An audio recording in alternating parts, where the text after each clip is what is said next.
음양오행과 주역 그리고 명당 제28회 하나라의 부활, 하나라의 재건. 우리의 역사 부도지에서는 하나라의 공자 우가 요시의 군대에 패해 자신의 기반지역인 모산 진지에서 죽었다고 했습니다. 그러면 조작된 차이나 역사에서는 하우가 어떻게 되었는지 살펴보고 하나라의 재건을 살펴보겠습니다. 하우는 동쪽을 순행하다가 회계에서 세상을 떠났다. 천하는 우순의 아들 이게에게 주어졌다. 3년상이 끝나자 이근 하우의 아들 계에게 양보하고 기산 남쪽으로 도망쳐 숨었다. 부도지에서는 제우요와 우순은 당군왕검의 특사 요시의 아들 유상에게 처결되었으나 차이나 역사에서는 제후요는 우순에게, 우순은 하우에게 왕위를 전했다고 조작했습니다. 그런데 모든 식구에서는 우순이 하우에게 죽은 이비의 애원이라고 슬프게 노래하고 있습니다. 결과도 역으로 전도해서 모두 조작했던 것입니다. 자, 그러면 그 조작의 일면을 살펴보겠습니다. 하우 제게는 우의 아들이다. 요시가 복종하지 않자 걔가 토벌에 나서 감에서 크게 싸웠다. 전쟁에 앞서 감서를 짓고 육경을 소집하여 경고했다. 마침내 요시를 멸망시키자 천하가 모두 인사를 올렸다. 하우의 아들 제기가 당군왕검의 특사 요시를 멸망시켰다고 합니다. 당군왕검의 특사 요시와 하우 제기가 싸운 감지역을 먼저 살펴봅시다. 경상도 계령현의 군명을 청주, 감문, 감주라고 합니다. 충청도 청주의 군명을 청주, 청천이라고 합니다. 경상도 계령의 군명이 감주로, 경상도 계령과 충청도 청주는 청주의 군명이 중복되는 동일한 지명으로 청주는 김해와 동일한 지역으로 금강산에 기대고 청하인 한강 압록강이 흘러가며 주위로 영주산인 한라산이 보이는 곳에 있었다고 했습니다. 조작된 차이나 역사는 하우의 아들 제게가 당군왕검의 특사 요시를 멸했다고 했습니다. 그러면 우리의 부도지를 살펴봅시다. 제26장 당군 임검씨가 요시의 행적을 듣고 그 길을 장하게 여겨 요시의 족에게 교부에 취업하게 하여 살도록 하였다.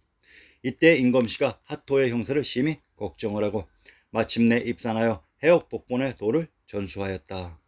부르씨 2세 당군이다. 부르 태자가 도산에서 하우에게 오행 치수법을 전수해준 때가 기원전 2267년이다. 맏아들 갸륵을 태자로 삼은 3세 당군이다. 도산은 제왕의 성이 있었던 관중의 지명이라고 했습니다. 임검씨 아들 부르씨가 천부사면을 이어받아 천지가 하나의 이치가 되는 것을 증명하여 인색이 일족이 되어 크게 부조의 도를 일으키고 널리 천웅의 법을 행하여 인쇄증리의 일에 전념하였다. 일찍이 운해족과 긴밀하게 연락하여 하토가 한나로 돌아오기를 시도하더니 이도가 점차 성하여 마침내 뜻을 이루지 못하였다. 부르씨가 천부를 아들 음노씨에게 전하고 입산하였다.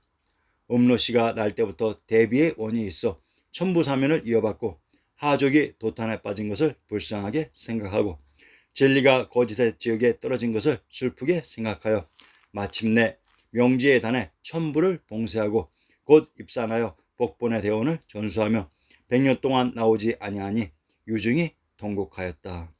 음노씨 부르씨의 태자 3세 갸륵 당군이시다. 신지인 고글에게 명하여 배달료기를 편숙해 하였다. 단군 임검씨가 후천의 말세의 초에 태어나 사해의 장래를 미리 살피고 부도 건설을 시범하니 천년 사이에 그 공업이 크게 이루어졌다. 이에 이르러 천부의 전해짐이 끊어져 마고 분고 이래도 황궁 유인 환인 환웅 임검 부르 음노의 실세의 천부가 전해진 것이 7천년이었다. 우리의 부도지에서는 하나라가 당군왕검의 특사 요시에게 망해 도탄에 빠져 있을 때 3세 갸륵 당군이 하족을 불쌍히 여겨 천조인 비당금자의 금성으로부터 받은 황제의 인증 천부인을 명제에 단해 봉쇄하고 입산하였다고 합니다. 그 얘기는 모든 권력을 하족에게 양보하고 자신들은 모든 것을 훌훌 털고 제야로 돌아가 고죽국인 전주의 태빈 풍패에서 제야인으로 살아갔다는 얘기입니다. 참으로 너무 훌륭해서 눈물이 납니다. 3세 갸륵 당군이 천부인을 봉쇄한 명제의 단이 있었던 것의 비밀을 밝혀봅시다. 함경도 명천의 군명을 명원 길주라고 합니다. 함경도 길성의 군명을 해양, 삼해양, 길주, 웅성, 궁안촌이라고 합니다. 경상도 안동의 군명을 길주, 복주, 창녕, 화산이라고 합니다. 경상도 창녕의 군명을 하성, 하산이라고 합니다. 함경도 명천의 군명 명원과 천부인을 봉쇄한 명지는 동일한 지명으로 상기는 길주와 창녕의 군명이 중복되는 동일한 지명으로 자 보십시오. 창녕의 군명이 하나라가 시작된 하성, 하산으로 그곳에서 갸륵당군께서 천부인을 폐하고 자연인으로 돌아갔던 것입니다. 그러면 황제의 표식인 이 천부인은 하나라에게 양도된 것입니다.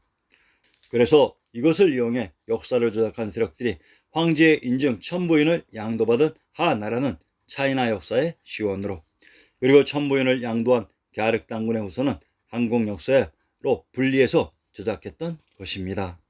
3세 갸륵당군께서 황제의 표식인 천부인을 명지해난에 봉쇄하고 하족에게 황제의 자리를 양보했으면 그 이후로는 당군이라는 용어를 사용할 수가 없습니다. 그래서 환단고기에서 당군세기가 문제가 아주 크게 있는 것입니다. 자, 이제 하나라가 천부인을 물려받고 황제가 되면서 천황님의 신하인 단군이 되었습니다. 허황옥은 가락국의 초대왕인 수로왕의 부인으로 허황후 또는 보주태후라고도 한다. 유타국인 월지국의 공주로 48년에 오빠 장유화상 및 수행원들과 배를 타고 가락국에 와서 황후가 되었다. 고등왕을 비롯해 아들 10명을 낳았다. 생애 허황후라고도 하며 김해 김씨와 김해 헙씨의 시조모이다. 상공유사의 가락국계에 따르면 허황옥은 본래 아유타국인 월지국의 공주인데 부양과 황후가 꿈에 상제의 명을 받아 공주를 가락국 수로왕의 배필이 되게 하였다. 공주는 많은 종자를 건드리고 김해 남쪽 해안에 이르렀다. 이에 수로왕은 유청관, 싱위관 등 많은 신하들을 보내 맞으며 황후로 삼았다고 전한다. 황후는 고등왕 태자 고등공을 낳았으며 188년에 죽으니 나이 157세였다고 한다. 구지봉 동북쪽 언덕에 장사 지냈다고 하는데 현재 경상남도 김해시 구산동의 구분이 허황후의 능이라 전해지고 있다. 허황옥이 먼 바다를 건너 남방에서 왔다는 것에 대해서는 이설이 별로 없으나 인도 아유타국에서 왔다는 것에 대해서는 불교가 들어온 이후에 이야기가 덧붙여졌다고 봐 본래의 시조설화가 윤색되었다는 견해가 많다. 이러한 설화는 동남아시아에서도 많이 발견되고 있다. 시호는 보주 태후이다. 김해 허씨. 그녀는 10명의 아들 중 2명에게 허씨성을 쓰게 해달라고 수로왕에게 부탁했다고 한다. 아들 10명을 낳았는데 맏아들 고등은 김씨로 왕통을 잇게 하고 두 아들은 허황후의 뜻을 살려 허씨로 사성했으며 나머지 7아들은 불가에 기유하여 하동 7불로 성불하였다는 전설이 있다. 이후 모친의 성을 따라 허씨성을 사용하던 두 왕자로부터 한국의 허씨성이 유래되어 김해 허씨로 이어지고 있다. 1세에는 가야의 불교 전례에 기여했다고 한다. 그에 의하면 허황옥과 그녀의 친정 오빠 장유 화상이 가야 지역의 불교를 처음 전례했다는 설이 있다. 불교에 승려했던 친정 오빠 장유 화상은 금강가야 지역에 장유암이란 사찰을 짓고 불상을 모셨으며 이후 가야 지역에 불교가 전례되었다. 김해시 장유면 대청리 장유암 경내에는 장유화상 사리탑이 현존하고 있다. 참으로 애석한 것은 역사학계 사람들의 생각하는 내 구조에 많은 실망감을 금할 수 없습니다. 당신들 같으면 현지의 인도에서 한반도까지 돛담배로 올 수 있겠는지요? 역사는 소설을 쓰는 것이 아닌 일상의 상식 속에 있습니다. 허황옥의 고향 보주는 박주이기도 합니다. 또한 이곳이 월지국이라고 노출이 되었습니다. 대월지 소월지의 정체가 환하게 드러나는 장면으로 월지국이 바로 천황님이 계셨던 경주 월성에 있는 지명이었습니다. 소시적부터 아주 궁금했었던 것은 허황옥이 허씨이면 어디 허씨인가요? 아유타국은 부처님이 계셨던 월성으로 그것이 경주였습니다. 해주는 태양, 경주는 달, 그래서 1월 성신인 것입니다. 아유타국인 경주에서 금강을 따라 지근거리 관중에 구지의 기성에 오셨던 것입니다. 현지의 인도에서 허황후가 반대에 왜 무엇 때문에 어떻게 오는지 알고 마중을 나갔다는 것인가요? 역사를 소설로 만들어 버렸습니다. 비록 하늘아우가 무력으로 관중의 부도를 장악했으나 하우도 천황님의 자식이니 천황님의 딸을 보내 하우가 정사를 잘 펼 수 있도록 도움을 준 것으로 단군 왕건과 하늘아우인 김수로왕은 동서지간이 됩니다. 경상도 김해의 고적을 인용합니다. 파사속타, 호객가에 있으며 5층이다. 널빛이 붉게 아롱졌으며 질은 좋으면서 약하고 조각한 것이 매우 기이하다. 전설에는 호황후가 서역에서 올 때 이 탑을 배에 실어서 풍파를 진정시켰다 한다고 했습니다. 호황후가 자신의 고향에서 가지고 온 석탑이 파사석탑입니다. 그런데 신중동궁 여지 스남에서는 호황후의 고향 파사가 여주의 근처에 있었다고 합니다. 신중동궁 여지 스남 경기도 여주의 성지를 인용합니다. 파사성 서북쪽으로 40리 되는 소산 인강에 있다고 했습니다. 파사성인 파사의 의미를 살펴봅시다. 파사를 사바 혹은 파촉이라고 합니다. 금강, 유강 또는 탁금강이라고도 부른다. 민강의 지류로서 역사 속 사천성 송도 남쪽에 위치한다. 파시아를 끼고 흐르는 신도강 상류를 부르는 이름. 그래서 파시아우르가 금도라고 불렀습니다. 동강 견문록에서 역사 조작으로 현 파키스탄에서 인도의 동쪽으로 흐르는 강 이름으로 조금 변주해서 갖다 붙였습니다. 그리고 여기 신도의 강이라고 신도수라고 이름 붙여 놓았습니다. 바로 경도인 개경에서 관중의 한양장원으로 흘러가는 한수 한강입니다. 금수 또는 금강으로도 불렸습니다. 옥루 산 이름으로 성도 서북쪽 동항현 경내에 있다. 성도의 이명임을 알 수 있습니다. 여기서 옥의 소리는 옥, 슉, 효, 유 등 매우 참으로 많이 다양하게 납니다. 그렇다면 옥루는 우르 혹은 유루로도 발음이 난다는 것을 알 수 있습니다. 금도 옥루, 파촉 옥루를 발음하면 금도우루, 파슈루가 됩니다. 어디서 많이 듣던 이름이 아닌가요? 바로 건다라, 간다라, 파샤우르가 아닌가요? 이제야 알겠습니다. 간다라 파샤우르의 한자음이 현재 이렇게 남아있는 것입니다. 파촉 옥루는 파사 옥루이기도 합니다. 파사의 사는 시로 발음이 납니다. 그러면 파시우르가 됩니다. 파시우르, 파시우르, 파샤우르. 금도 옥루는 간다라이지만 동방견문록에서는 가인두, 건드로로 발음하면 되겠지만 이것이 바로 금도 우리의 발음일 터입니다. 나머지는 금도의 발음을 조금씩 다르게 표현한 것입니다.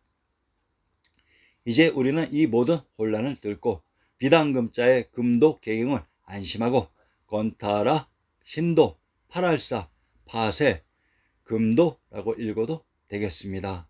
여기 파시아우르가 200이 읊고 있는 성도, 신도, 금도, 옥루가 맞다는 것이 이렇게 증명되었습니다.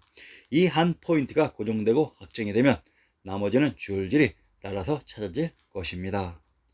여기서 재미있는 파샤인 발해의 여러 표기법을 한번 살펴보겠습니다. 포로사, 푸르사, 파랄사, 파셰, 바사, 파샤, 발해, 파사, 페샤는 어떤 말에서 연유했을까요? 보살에서 연유한 말입니다. 보살은 박달의 사리를 의미하는 말로서 박살이 보살로 자리 잡았습니다. 그러니까 박이 포로, 푸르, 파랄, 발, 파, 바로 발음하고 알아듣고 사용했다는 것입니다. 여기 보살, 박살에서 유래된 말이 현재의 박사입니다. 서해 미륵보살부에서는 보살이란 말의 흔적을 찾아보면 바카스, 부카스, 우카스, 카스, 구르자, 기리샤, 그리스 등이 있고 박이 바카, 부카, 구르기리, 구리, 카라만, 바라만, 아라, 라마, 로마 등으로 사용된 흔적이 남아 있습니다. 물론 남해 인근 근방에도 박이라는 말에 하시, 콰시, 쿠시, 가락, 고락, 가라 등의 서해와 유사한 말의 흔적이 많이 남아 있습니다. 남해에서는 박의 받침 중에 기역을 배제해서 포로, 푸르, 파랄, 발로 남아 있고 서해에서는 리을을 배제해서 바카, 부카, 우카로 남아 있습니다. 단지 지역적인 방언의 차이일 뿐입니다. 파사, 파촉인 발해. 우리를 가슴 설레이게 하는 말 발해는 천조 또는 보살부가 자리 잡았던 보살부뻘인 포르사 푸라라는 말이었습니다. 바사가 역사 속에 신식의 천의 무대 천조가 있었던 성도, 금도, 박해, 발해, 간다라였습니다. 바사성이 또한 소산, 인강에 있다고 했습니다. 5대에는 5월의 수도였다. 중국 북부가 여진족의 수중에 떨어지면서 남성은 항주인 이만을 수도로 삼았다. 항주를 이만이라고 합니다. 이만의 흐름물이 인강, 이만입니다. 경상도 김해의 군명을 가락가야, 금관, 금주, 금룡, 임해, 분성이라고 합니다. 경상도 김해의 군명 임해에 있는 강이 또한 인강으로 임안과는 동일한 위치의 지명입니다. 천황님의 따님이었던 호황후께서 유다국인 천조가 있었던 천축궁에서 그 옆에 왕부의 부도 한나라 우가 점유하고 있었던 관중의 부대에 오셨던 것입니다. 비록 도요의 무력에 의해 관중에서 이동해 평양성에 기쳤던 음루 갸륵 당군께서도 이들 관중의 하우의 세력에게도 도움을 주셨던 것입니다.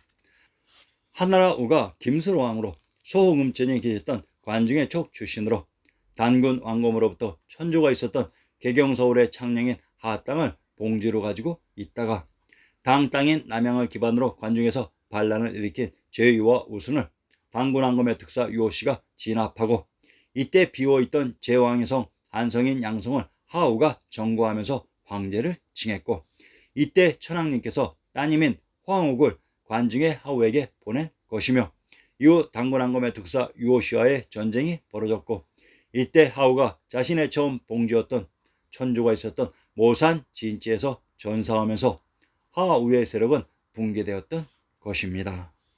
그리고 3세 단군의 시대 하우의 죽음 이후 이들 하족이 도탄에 빠진 것을 불쌍히 여긴 3세 단군께서 천조로부터 받은 황제의 징표 천부인을 천조와 한나라의 기반지였던 명지의 땅에 봉쇄하고 야인으로 돌아가면서 이들 단군 왕검의 후손들은 추후 풍패 고죽국의 주나라 세력으로 등장하는 것입니다. 자, 이제 우여곡절 끝에 한나라가 재건되었습니다.